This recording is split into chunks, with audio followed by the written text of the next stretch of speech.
Kami persilakan Kak Seno untuk menyampaikan kebenaran firman.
Apa yang kita bayangkan kalau kita mendengar kata tengah malam?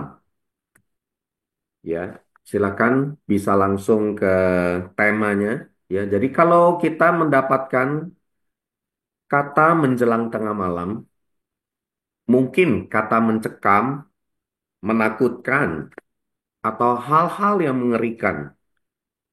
Dan ternyata di dalam Alkitab ada beberapa hal yang dicatat yang terjadi justru di tengah malam. Apakah kita masih ingat banyak hal yang Yesus sampaikan kepada kita bahwa kita harus siap sedia karena kita semua sudah ada menjelang di dalam tengah malam. Dan sebelum kita mendengarkan firman Tuhan, saya mau ajak kita berdoa bersama-sama. Bapa di surga, di dalam nama Tuhan Yesus, kami bersyukur kalau kami sudah makan dan minum sehidangan dengan Tuhan. Kami percaya ada bagian kami diingatkan untuk karya Kristus di kayu salib. Dan bahkan secara khusus pada minggu ini, pada Jumat Agung, hari Paskah, kami tahu Engkau Tuhan yang hidup. Engkau Tuhan yang menyatakan dan bahkan Engkau yang sudah mati buat setiap kami. Kami sungguh bersyukur Tuhan karena kami masih dilayakan untuk makan dan minum sehidangan dengan Engkau. Terima kasih. Dan kami ingat penebusan-Mu di kayu salib. Karya Kristus yang begitu besar. Dan hari ini kami sadar kami sudah berada di waktu menjelang tengah malam. Kami berdoa, biar kiranya kami tahu apa yang harus kami lakukan. Kami berjaga-jaga dalam segala sesuatu. Terima kasih, hanya di dalam satu nama Tuhan Yesus Kristus yang hidup. Hari ini kami berdoa dan kami bersyukur. Sama-sama kita katakan, amin. Ya, shalom sekali lagi semuanya. Dan saya lanjutkan kembali kepada seluruh saudara yang ada di dalam Mesbah Koramdio pada pagi ini. Kita bisa temukan peristiwa tengah malam. Di mana? Di Keluaran 12 ayat yang ke-29. Kisah kematian anak sulung yang terjadi di Mesir. Ya, yang dituliskan pada tengah malam. Tuhan membunuh tiap-tiap anak sulung di tanah Mesir. Dari anak sulung Firaun yang duduk di tahtanya. Sampai kepada anak sulung orang tawanan. Jadi anak sulung yang di penjara pun, ya, itu juga mati, saudara. Dan apa yang ada di liang tutupan, bahkan juga segala anak sulung hewan. Bayangkan kalau saudara punya piaraan binatang atau punya ternak, ya mungkin sedikit ya di kita yang punya ternak, yang bisnis ternak, bisnis mungkin ayam, ya nih yang sulung-sulung itu mati semua, saudara. Ya, luar biasa sekali. Jadi ternyata ini gambaran tentang apa?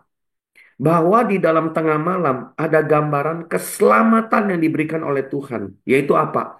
Darah kalau ditaruh, saudara, ya karena ada gambaran, saudara tahu kisahnya, kalau ada darah yang dibubuhkan, ya di ambang pintu mereka, ya maka ya apa yang terjadi di kedua tiang pintu mereka pada tengah malam?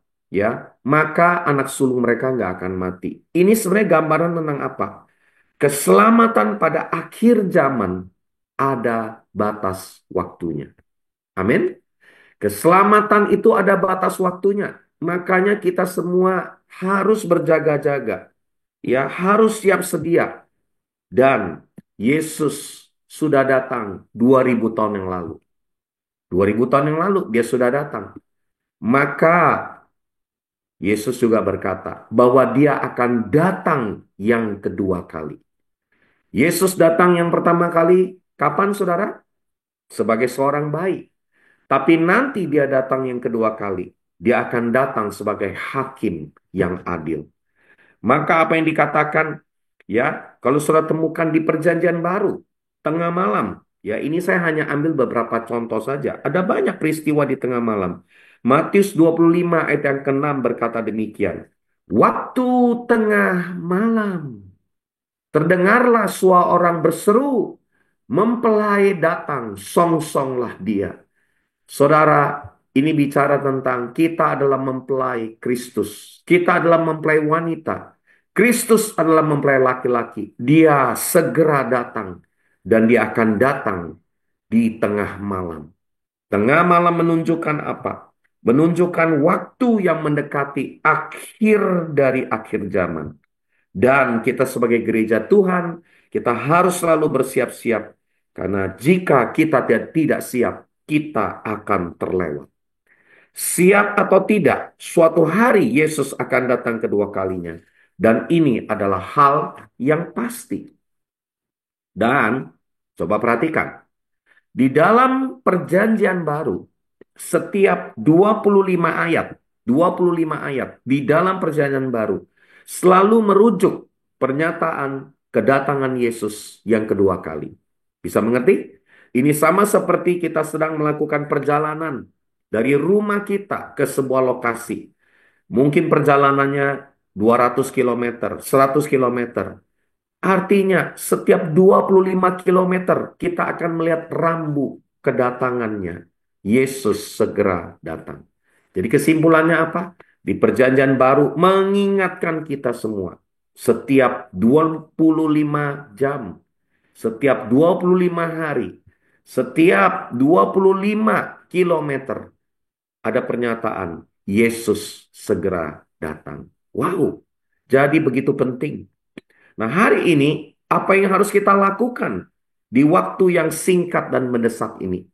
Kita tahu hari-hari ini ya dunia sedang mengalami kekacauan ya tentang apa? Peraturan ekonomi, berbagai bentuk hal yang terjadi dan semua orang berjaga-jaga. Dan kita seringkali mendengar sama seperti Matius 24 ayat yang ketiga berkata, ya, coba kita lihat. Ketika Yesus duduk di atas Bukit Zaitun 2000 tahun yang lalu, datanglah murid-murid Yesus bercakap-cakap sendirian. Jadi ini adalah apa? Ya, lagi kompak saudara. Ya, lagi komsel. Ya, lagi komsel. Tidak ada yang lain. Kata murid-muridnya, Yesus, katakanlah kepada kami, bila manakah itu akan terjadi? Dan apakah tanda kedatanganmu dan tanda kesudahan dunia? Jadi murid-muridnya juga melihat realita. Ya, apa yang akan terjadi? Kapan? Ya, Yesus waktu itu belum mati. Tapi mereka sudah bertanya, kapan kedatanganmu kembali? Kapan tanda kesudahan dunia? Nah, saudara perhatikan, ya Matius 24 kalau saudara baca, ya pasti ada pernyataan apa? Ada gempa bumi, betul? Ada bencana alam, ada kelaparan, ada peperangan bangsa demi bangsa, ada berbagai hal yang terjadi dan Yesus memperingatkan kepada murid-muridnya pada masa itu. Tapi perhatikan, hari-hari ini seringkali berita-berita akhir zaman selalu cerita-ceritanya adalah tentang apa? Ya tentang gempa, tentang bencana, tentang apa saudara peperangan ya antara Israel dengan Iran, ya kan kemudian berita tentang apalagi ekonomi yang mengalami goncangan. Apakah itu memang satu-satunya tanda kedatangan Yesus? Bukan.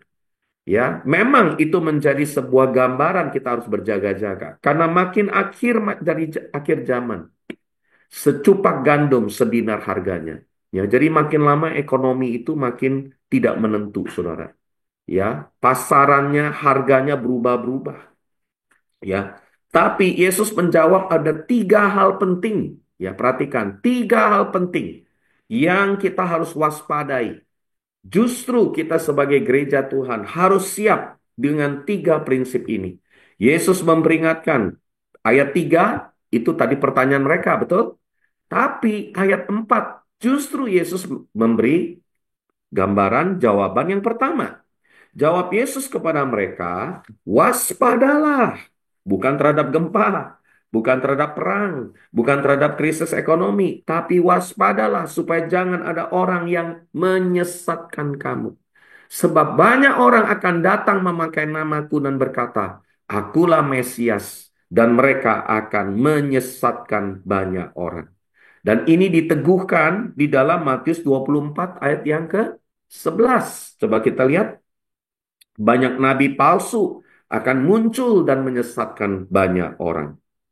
Nah, ini adalah peringatan yang diberikan kepada Tuhan, kepada kita sebagai gerejanya. Kenapa, saudara? Karena di akhir zaman, ya Yesus menubuatkan kondisi banyak penyesatan, banyak ajaran-ajaran yang, saudara, yang tidak benar. Kita dengar dulu ada pengajaran Kristen progresif. Saudara masih ingat Kristen progresif? Cara berpikir yaitu tidak mempercayai Yesus sebagai satu-satunya jalan keselamatan. Percaya prinsip universalisme, yaitu apa? Universalism salvation, yaitu suatu hari semua orang kelak akan diselamatkan. Saudara, ada banyak ajaran-ajaran di YouTube, ada banyak ajaran-ajaran di dalam sosmed. Ada banyak ajaran-ajaran yang kita dengar ada di sana sini. Tapi bukan hanya sekedar bicara tentang Alkitab. Hari-hari ini akan muncul, akan banyak orang bilang, ikut bisnis saya. Saya akan menolong kamu. Lakukan cara-cara yang saya minta. Dan semua orang pengen cepat kaya. Tapi ujungnya ambles. Saudara, sama seperti robot trading di zaman waktu COVID. Betul? Ya, sama seperti kita mengalami banyak janji-janji, ya, bisnis atau apa saja, atau filosofi-filosofi yang diajarkan kepada kita. Tapi semua itu sebenarnya ajaran dari dunia, ajaran yang palsu, ajaran yang tidak berasal dari Alkitab. Nah, saudara, hari ini perhatikan, sejak COVID banyak sekali pengajaran bermunculan. Ya, kenapa? Karena orang sudah melihat, ya, ada kebenaran yang seolah-olah kebenaran, menarik dan masuk akal, tetapi ternyata ajaran tersebut tidak berpegang pada dasar firman Tuhan. Maka kita ingat 1 Timotius 4 ayat ke-6 berkata demikian. Dengan selalu mengingatkan hal itu kepada saudara-saudara kita. Engkau, apa saudara? Akan menjadi seorang pelayan Kristus Yesus yang baik, terdidik dalam soal-soal pokok iman kita. Dan mari kita baca sama-sama, dalam ajaran sehat atau yang benar yang sudah kamu ikuti selama ini. Saudara, bersyukurlah kalau kita ada di Mesbah Koramdio, kita belajar ajaran yang sehat, ajaran yang benar. Ya, ini penting sekali. Dan 1 Timotius 4 ayat 16 tidak ada di dalam PPT. Ya, saya bacakan saja. Awasi dirimu dan awasi ajaranmu. Karena itu akan menyelamatkan dirimu sendiri dan menyelamatkan banyak orang. Hari-hari ini saya temukan ada begitu banyak ajaran-ajaran, filosofi-filosofi, cara berpikir, ya, falsafah-falsafah yang bukan datang dari Tuhan dan Alkitab. Maka inilah peringatan Tuhan. Di akhir dari akhir zaman sebelum kedatangan Yesus yang kedua kali. Akan banyak doktrin-doktrin. Akan banyak ajaran-ajaran yang hari ini membutakan kita. Maka saya mendorong seluruh kita semua, ya, yuk belajar Alkitab lebih mendalam lagi. Ada amin, saudara? Ya, belajar Alkitab. Jadi prinsip yang pertama, semakin kuat di akhir zaman, kita harus semakin kuat dalam ajaran yang benar. Ya. Nah, hari ini saya mau kasih satu contoh. Coba lihat, ada uang US dollar. Wah, ini memang lagi viral di mana-mana. Ya, kelihatan dari wajah saudara, walaupun tidak nampak di layar, matanya langsung jadi hijau, saudara. Ya, kalau namanya apa? Uang merah rupiah masih kalah sama uang warna hijau ini, saudara. Ya, ada pria gondrong, saudara. Ya, yang ada di dalam gambar ini. Nah, ini gambaran yang saya mau sampaikan begini. Ya, salah satu ilustrasi tentang asli dan uang palsu. Ya, uang asli dan uang palsu. Itu seperti ajaran asli dan ajaran palsu. Nah, ini salah satu ilustrasi ya, Asosiasi Perbankan Amerika, ya ini saya dapatkan waktu saya menyiapkan bahan ini, pernah mensponsori program pelatihan selama 2 minggu untuk membantu para teller di bank mendeteksi uang palsu. Ya, hari-hari ini juga kan lagi juga masuk ya di Indonesia ada artis bawa uang palsu. Ya, orang makanya saudara mesti hati-hati ya. Penggunaan tunai itu rentan terhadap dinamakan uang palsu ya. Kenapa? Dunia kan makin susah. Makanya orang cetak uang nanti yang sifatnya fisik juga ya. Nah, saya mau kembali lagi. Program tersebut unik karena selama 2 minggu pelatihan buat para teller, sudah tahu biasanya gimana? Pasti lihat uang palsu dong supaya bisa tahu uang asli. Justru beda. Ya, justru selama 2 minggu teller-teller tidak diperlihatkan uang palsu. Tidak ada kuliah yang diajarkan tentang ciri-ciri uang palsu. Yang mereka lakukan selama 2 minggu adalah menangani, diberitahu uang asli, jam demi jam, hari demi hari, sampai mereka begitu akrab dengan uang yang benar, yang asli. Sehingga mereka tidak bisa tertipu oleh uang yang palsu. Bisa mengerti maksudnya? Jadi yang sangat utama adalah belajar dari uang yang benar, saudara. Amin. Ya, kalau saudara belajar dari uang yang benar, saudara pasti akan tahu uang yang palsu. Belajar kebenaran firman Tuhan yang benar, saudara. Maka saudara pasti akan tahu ya tentang ya ajaran-ajaran yang palsu. Hari ini saya rindu mengajak kita semua. Ayo, semua kita yang ada di Mesbah Koramdio. Mari kita mau belajar, saudara. Belajar apa, saudara? Belajar untuk kita ya memiliki hidup yang tahu dan semakin kuat di dalam ajaran yang benar. Kita terus berfokus pada firman Allah sampai kita begitu akrab dengannya. Sehingga kita tidak mudah ditipu oleh apapun yang kurang dari kebenaran yang sejati. Jangan kita terombang-ambingkan oleh angin-angin peganjaran, saudara. Kenapa? Mari kita baca. Ajaran yang benar, ya, menghasilkan iman yang benar. Amin, saudara. Ya, jadi ini sangat penting. Baca Alkitab. Dengarkan pernyataan ini. Kita tidak akan pernah diubah oleh Alkitab yang tidak pernah kita buka. Saya ulangi lagi. Kita tidak akan pernah diubah oleh Alkitab yang kita tidak pernah buka. Semakin saudara jarang membaca Alkitab, semakin kita akan terlihat seperti dunia. Itulah betapa pentingnya kita punya ajaran yang benar. Baca Alkitab, firman Tuhan. Nah, yang kedua, ya, apa yang Yesus jawab? Hal kedua di akhir zaman itu.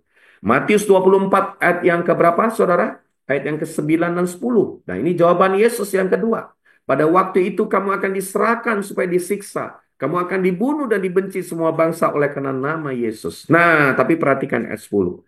Dan banyak orang akan murtad. Dan mereka akan saling menyerahkan dan saling membenci. Saudara tahu apa arti kata murtad? Ya, apa artinya? Ya, ternyata Matius 24 ayat 12 menjelaskan ini. Ya, ada orang tidak percaya, tidak setia sampai akhir. Maka perhatikan, siapa orang yang diselamatkan di akhir zaman waktu Yesus datang kedua kali? Orang yang lahir baru, hidup dalam perdobatan yang terus-menerus, dan setia sampai akhir. Itulah orang yang diselamatkan. Saudara, jadi perhatikan, sebagai orang yang diselamatkan, kita tidak akan mengalami Matius 24 ayat yang ke-12. Coba kita lihat. Kita harus berhati-hati. Karena dikatakan demikian dan karena makin bertambahnya kedurhakaan. Nah, ini perhatikan. Di akhir dari akhir zaman, selain ajaran yang sesat, ajaran filosofi manusia, cara-cara manusia, nabi palsu, mesias, banyak penolong, sepertinya bisnisnya benar. Ya, ini termasuk dunia kerja kan, ada banyak mesias-mesias palsu dalam dunia kerja, dalam bisnis. Ya, kayak juru selamat kan kayak penolong, tapi ternyata bukan mereka. Tapi tanda kedua adalah apa? Bertambahnya kedurhakaan. Maka kasih kebanyakan orang menjadi dingin. Menjadi apa? Menjadi dingin. Nah, coba perhatikan. Hari-hari ini apakah mesbah koramdio kita menjadi semakin dingin? Apakah semangat kita untuk belajar Alkitab menjadi dingin? Ataukah kita hari ini ya sudah tidak lagi punya kedekatan satu dengan yang lain? Waktu di breakout room, saudara, kita tidak lagi punya apa, saudara? Kasih dan kasih kita menjadi dingin. Saudara, kata kedurhakaan di sini punya arti dalam bahasa Inggrisnya adalah lawlessness. Lawlessness. Tahu lawlessness? Law, dari kata hukum. Arti kedurhakaan itu adalah ketiadaan hukum. Hidup yang tidak taat kepada perintah Tuhan. Dan inilah yang mengakibatkan kasih kebanyakan orang menjadi dingin. Apa ciri-cirinya di akhir dari akhir zaman?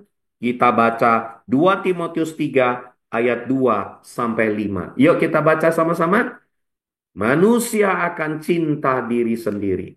Hamba uang. Mereka akan membual, menyombongkan diri, pemfitnah, berontak sama orang tua, tidak tahu berterima kasih, tidak peduli agama. Nah, ini yang ketiga, ayat 3. Tidak tahu mengasihi. Lawlessness. Kasihnya jadi dingin.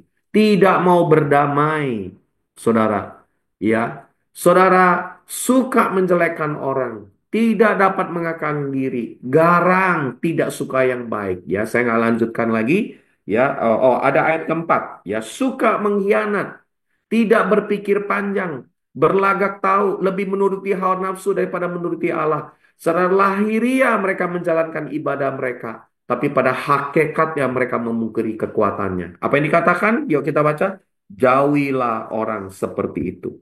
Saudara coba lihat. Ada pernyataan tadi apa? Cinta diri sendiri. Ya, boleh dibalik dulu sebentar. Cinta diri sendiri. Warna kuning. Orang yang cinta diri sendiri tidak tahu mengasihi. Di akhir dari akhir zaman, saudara perhatikan tuh. Ya, bukan cinta saudara seimannya. Bukan mengasihi orang lain, tapi mengasihi uang. Cinta uang kan? Cinta uang itu. Ya kan? Terus apa? Cinta diri sendiri. Sombong, flexing, saudara. Berontak sama orang tua. Ya kan? Kenapa? Karena cinta diri sendiri. Makanya kita harus berdoa buat anak-anak kita. Saya ya beberapa bulan yang lalu ya bahkan beberapa hari yang lalu waktu saya melayani ke salah satu lokasi gereja ya yang ada di mana saya melayani. Ya, saudara bayangkan, saya mendengar ada anak wanitanya. Dia bisa pukul mamanya, saudara. Ya, dia begitu marah. Ya, dia ada luka-luka, saudara, yang dia alami. Saudara, betapa mengerikan di akhir zaman ini. Yuk, hari ini jangan kita suka jelekin orang lain. Jangan kita, apa saudara, tidak dapat menguasai diri. Firman Tuhan bilang, di akhir zaman kita harus melakukan 1 Yohanes 4 ayat 10. Ya, gimana caranya supaya kasih tidak menjadi dingin? Ya, gimana caranya, saudara? Ya, caranya adalah inilah kasih itu. Amin, saudara.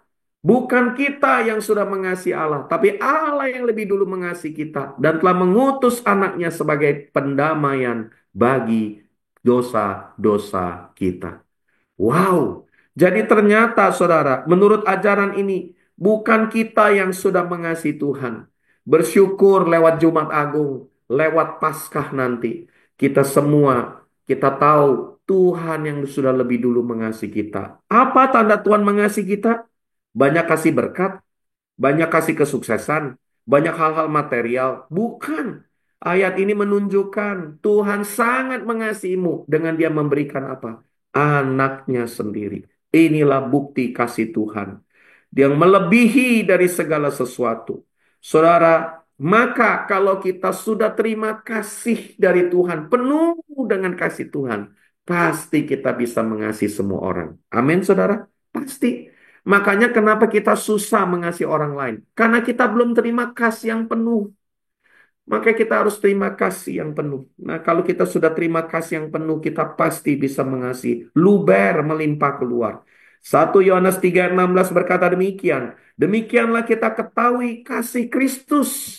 Yuk kita baca. Yaitu dia telah menyerahkan nyawanya untuk saudara dan saya. Jadi, apa yang dikatakan? Kita pun wajib. Wajib atau alternatif? Ya, kalau memang bisa. Semoga kalau memang mampu, bukan saudara, wajib menyerahkan nyawa kita kepada saudara-saudara kita. Sama seperti halnya Kristus menyerahkan nyawanya. Nah, mengerti nggak nih latar belakang ayat ini? Saya kasih gambar dulu, latar belakangnya. Gambar ada orang Kristen, saudara, pada masa itu. Ya, saudara tahu? Nah, waktu itu di gereja mula-mula, karena mereka ikut Yesus, saudara tahu nggak? Mereka dianiaya. Dia dianiaya oleh Kaisar Domitianus. Bukan Nero ya, bukan Nero. Domitianus. Kalau saudara belajar di dalam kisah-kisah Kaisar Roma pada waktu itu, ya itu banyak kaisar-kaisar yang apa saudara ya kurang beres kejiwaannya, suka melihat darah, suka melihat pertumpahan apa saudara di dalam apa? Di dalam nyawa manusia. Ya, jadi waktu itu banyak penganiayaan besar, orang Kristen tuh diserahkan, dijadikan tontonan di stadium untuk melawan singa. Makanya coba lihat ya, film-film, ya bener nggak? Ada film-film kan yang tentang kekaisaran, wah sadis sekali ya mereka perangnya itu sama singa, ya gladiator dan lain sebagainya. Itu memang kisah nyata. Nah, pada masa itu, ya banyak orang-orang yang kalau Kristen, saudara, mereka dianiaya, ya. Dan yang menarik sekali, saudara, perhatikan, ya kalau gambar sini kan, ada orang yang sedang berdoa, ada gambar singa. Saudara tahu nggak? Ya, inilah kasih yang dipraktekkan oleh gereja mula-mula. Karena begitu banyak mereka yang diserahkan, saudara, ya, untuk dimakan oleh singa, bertarung dengan singa. Saudara tahu, ini ayatlah yang dituliskan oleh Rasul Yohanes.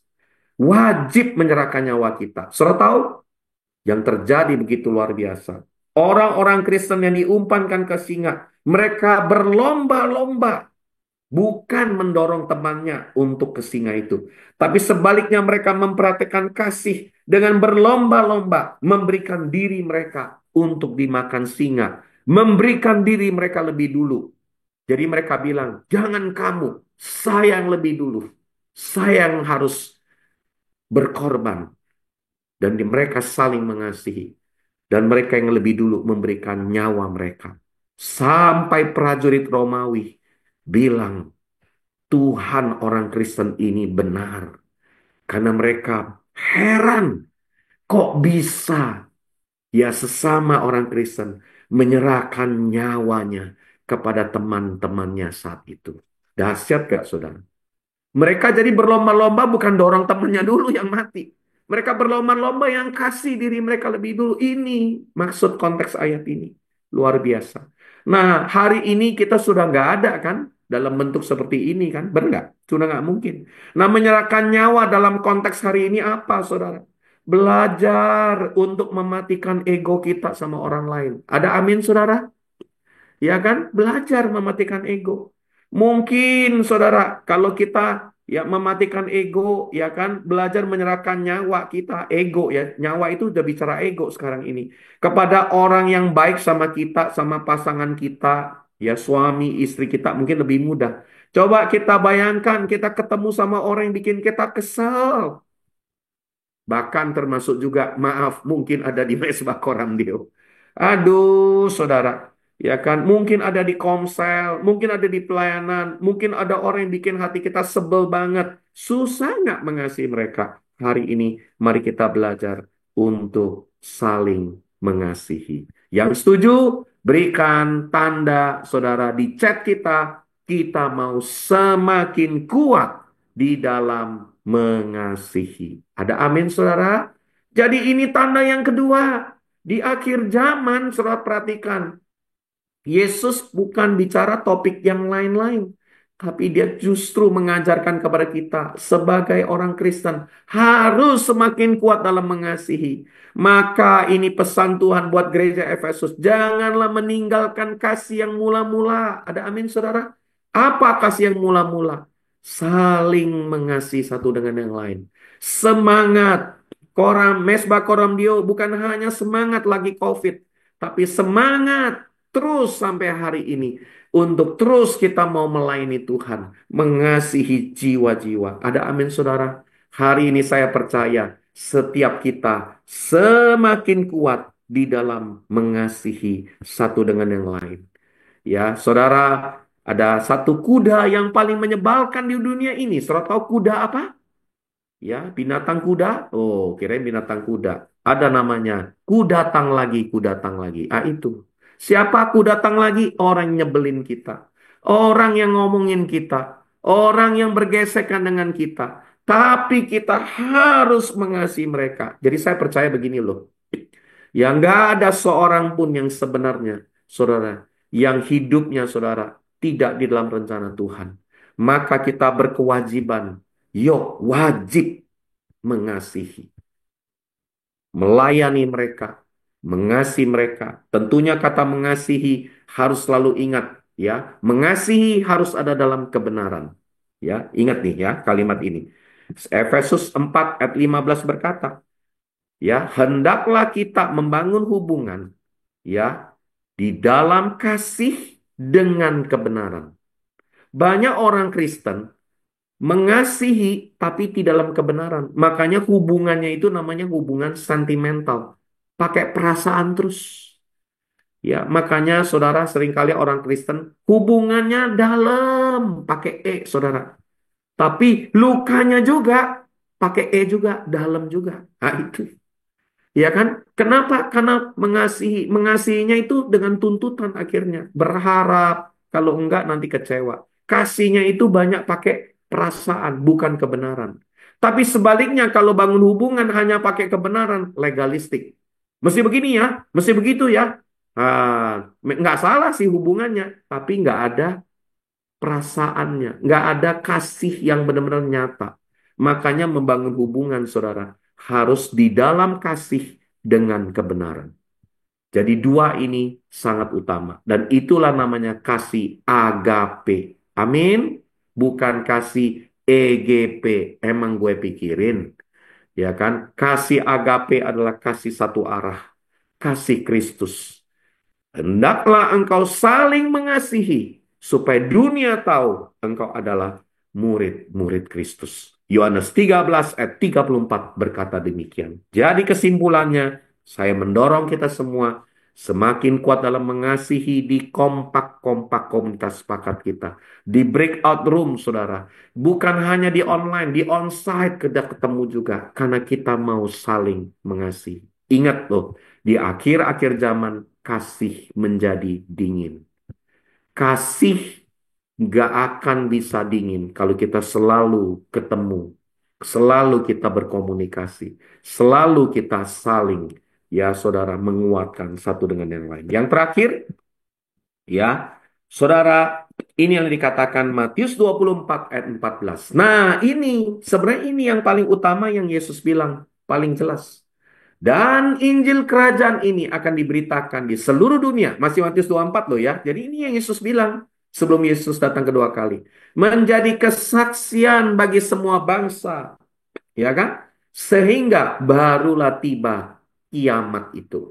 Barulah tiba Yesus datang yang kedua kali. Kesudahannya. Kata semua bangsa, etnos, tribe, suku, saudara. Artinya apa? Artinya kita harus sadar Yesus nggak akan datang kalau Injil belum diberitakan menjadi kesaksian semua suku dari suku apapun ya di dunia ini, etnik-etnik di dunia ini. Maka yang ketiga, kita harus semakin kuat di dalam bersaksi amanat agung. Ada amin, saudara? Kita harus semakin kuat ya dalam amanat agung, ya di dalam apa? Berfokus memberitakan Injil. Ada amin? Ya, jadi jangan hanya buat diri kita. Ayo kita menjangkau orang-orang. Hari-hari ini ada banyak orang yang belum mengenal Yesus. Saya bersyukur sampai hari ini saya masih ketemu dengan orang-orang juga, walaupun nggak banyak yang belum kenal Yesus. Saya bilang sama mereka, inilah kesempatan kamu mengenal Dia. Iya kan, saudara? Kita rindu memberitakan Injil kepada banyak orang. Jadi prinsip yang pertama apa, saudara? Semakin kuat dalam ajaran yang benar. Makanya mesti baca Alkitab. Semakin sering engkau membaca Alkitab, hidupmu akan seperti Alkitab. Semakin engkau nggak pernah membuka Alkitab, hidupmu nggak akan pernah dirubah oleh Alkitab yang engkau nggak pernah dibuka, nggak pernah engkau buka. Bahkan hidupmu akan sama seperti dunia, saudara. Makanya saya mendorong, kalau ada yang mau sekolah teologi juga, ya, sekolah teologi jangan hanya menambah pengetahuan. Ya, saya ketemu dengan beberapa tim kepemimpinan di gereja yang sedang sekolah Alkitab, sekolah teologi. Saya tahu bukan pengetahuan, tapi mereka bilang, Kak, saya semakin mengasihi Tuhan, semakin mencintai firman. Saya tahu betapa Tuhan begitu mengasihi. Ayo, sekolah. Ya, salah satu sekolah yang saya rekomendasi, ya tentunya silakan sudah mau dimanapun, tapi salah satu sekolah yang sudah ada, ya sekolah tinggi teologi LETS, ya sudah bisa juga ambil, ya untuk periode tahun yang mendatang, ya yang mau belajar, ya. Dan kalau yang bilang, aduh saya takut susah, nah ini nanti ada hal-hal yang bisa dijelaskan, yang mungkin tidak seberat itu juga ada paket-paketnya. Ya, yang kedua, semakin saling mengasihi lewat mana, saudara? Lewat kita, kompak kita, mesbah koramdio kita, lewat komsel kita, lewat kita berhubungan onsite, saudara, ketemu, saudara. Dan yang ketiga, jangan lupa misi. Semakin kuat dalam amanat agung, saudara. Tiga hal ini bicara tentang up, in, dan out. Hidup harus ke atas, ke dalam sesama kita, tapi juga keluar. Saudara, saya mau tutup Matius 24 ayat 20, ayat 44 berkata demikian. Yuk kita baca sama-sama sebagai ayat terakhir. Sebab itu hendaklah kamu juga siap sedia, karena anak manusia akan datang pada saat yang tidak kita duga. Kita tidak pernah tahu kapan Yesus akan datang kedua kali. Tapi kalau kita mau hitung, saudara, ya, kalau perhitungannya itu, ya kan, eh, kurang lebih, ya, saudara, eh, Yesus itu kan 33 tahun sebelum Masehi, saudara. Ya, jadi kita, kalau penanggalan kalender sempat dirubah, berarti 2000 tahun nanti, ya, perayaan, ya, perayaan kedatangan Yesus pertama kali itu kurang lebih di 2030-an. Ya, ya, tapi kita tidak fokus kepada tahunnya, tapi maksudnya kita harus tahu, ya itu sudah 2000 tahun, saudara, nanti 2030-an itu. Ya, dan itu kita semakin dekat, kalau kayak melihat jam tadi, menjelang tengah malam. Hari ini saya berdoa agar kita semua siap sedia. Mari kita berdoa. Terima kasih, kami bersyukur hari ini, kami percaya, kami tahu Tuhan, Engkau sudah membawa kami yang ada di Mesbah Koramdio untuk kami menjadi pribadi yang semakin kuat dalam ajaran yang benar, semakin kuat untuk mengasihi, semakin kami rindu memberitakan Kristus, Injil, kemanapun kami berada. Amanat agung harus diselesaikan. Terima kasih, dalam nama Yesus kami berdoa dan hari ini kami bersyukur. Amin. Tuhan Amin. Yesus memberkati semua. Iya. Thank you Kak Seno buat setiap kebenaran firman Tuhan ya pagi ini. 3 poin, tapi dalam 3 poin ya. Ya, sesuai dengan agenda kompak up in out. Ya, baik. Kami dari tim BR 818, aku Jane dan ada teman-teman yang lain di tim di balik layar. Tapi kami semua sama-sama melayani pagi ini. Mungkin sebelum kita lanjutkan rundown yang berikutnya, Kak Seno hari ini bisa sampai jam 7.15, Kak Seno? Baik. Ya, mungkin sebelum kita mendengar apa melihat mungkin ada kolom chat, ada yang bertanya atau ada yang mau bersaksi, mungkin tim screen bisa menampilkan dahulu pengumuman. Silakan tim screen.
Shalom, selamat pagi bagi Bapak Ibu Saudara. Kami menyambut Bapak Ibu Saudara yang baru pertama kali bergabung di dalam Mesbah Koramdeo pagi ini.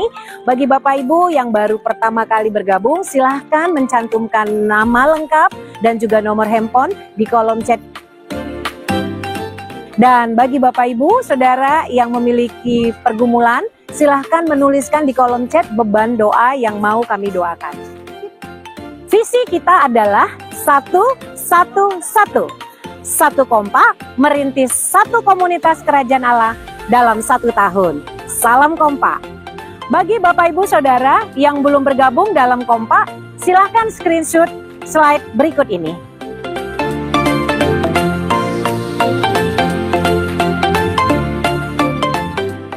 Demikian pengumuman hari ini. Tuhan Yesus memberkati.